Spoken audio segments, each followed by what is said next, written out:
নমস্কার বন্ধুরা, welcome to আরকে sports. আশা করি তোমরা সবাই সুস্থ ও ভালো আছো। তো আজকের এই ভিডিওতে একটা প্লেয়ারকে নিয়ে ট্রান্সফার রিলেটেড আপডেট শেয়ার করা রয়েছে। যে প্লেয়ারটিকে নিয়ে মোহনবাগান দলের লিঙ্ক আপের কথা শোনা গেছিলো কিছুদিন আগেই, এবং সেই প্লেয়ারটিকে নিয়ে অনেকেই আছো তারা জানতে চেয়েছো যে সেই প্লেয়ারটিকে নিয়ে কী খবর রয়েছে। আর সেই প্লেয়ারটি হচ্ছেন বিদেশি প্লেয়ার, তুর্কির বিদেশি প্লেয়ার বারিশ অ্যাটিক। 29 বছর বয়সী তুর্কির একজন ফুটবলার। 8 কোটি টাকা তার মার্কেট ভ্যালু রয়েছে। বুন্দেসলিগা 2তে কিন্তু বর্তমান সময়ে দাঁড়িয়ে তিনি লাস্ট খেলছিলেন তার যে দল ছিল সেই দলের হয়ে। তো সেই দলের হয়ে সেই দল থেকে মোহনবাগান দল তাকে দল নিতে পারে ইচ্ছা প্রকাশ করেছে, এমন একটা খবর কিন্তু কিছুদিন আগেই তোমরা জানতে পেরেছিলে। তারপর এই বারিশ অ্যাটিককে নিয়ে কিন্তু অনেক রকম খবর তোমরা শুনেছো যে ডিলটি ডান হবে, ডিলটি ডান নাও হতে পারে। তো সব মিলিয়ে এখন যে খবরটা পাওয়া গেছে সেটা মোহনবাগান দলের সমর্থকদের জন্য কিন্তু খারাপ খবর হতে পারে।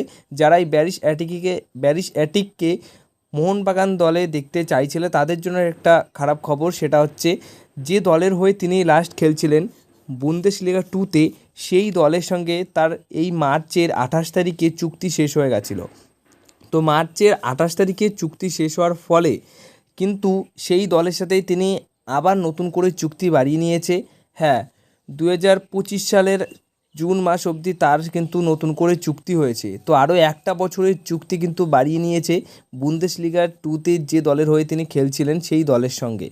তো মোহনবাগান দলে আসছে না, এটা কিন্তু এই বিষয়টা থেকে পুরোপুরি ক্লিয়ার হয়ে গেল। তো আশা করা যায় যে এই প্লেয়ারটিকে নিয়ে তোমরা হয়তো কোনো রকম আর কোনো নিউজ জানতে চাইবে না, কারণ এই প্লেয়ারটিকে নেওয়ার জন্য যে ইন্টারেস্ট শো করেছিল বা ইচ্ছা প্রকাশ ছিল সেটা কিন্তু আর কোনো কাজে থাকছে না বা কাজে লাগবেও না, কারণ তার সাথে তার যে দল রয়েছে বর্তমান দল সেই দল কিন্তু চুক্তি বাড়িয়ে নিয়েছে। তো বেকার এখন কিন্তু এই প্লেয়ারটিকে নিয়ে মোহনবাগান দলের সঙ্গে যোগ করে কোনো কথাই বলা না ভালো, কারণ যে প্লেয়ার আসবে না তাকে নিয়ে মাথা ঘামিয়ে কোনো লাভ নেই।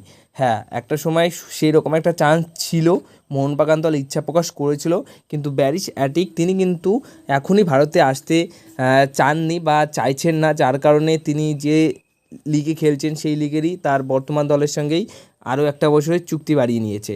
নাহলে মোহনবাগান দলের মতো দল, যারা ভারতের অন্যতম সেরা একটা দল, তারা যদি কোনো প্লেয়ারকে নেওয়ার জন্য অফার করে বা কথাবার্তা বলে তো তাদের অফার রিজেক্ট করা মানে কিন্তু খুব কমই বারিশ হয়। অ্যাটিক এখন নিজেই ভারতে আসতে চাইছেন না, যার কারণে এই ডিলটি মোটামুটি মোহনবাগান দল ইন্টারেস্টেড থাকলেও মোহনবাগান দলের কাছে এই ডিলটি সম্পূর্ণ হলো না।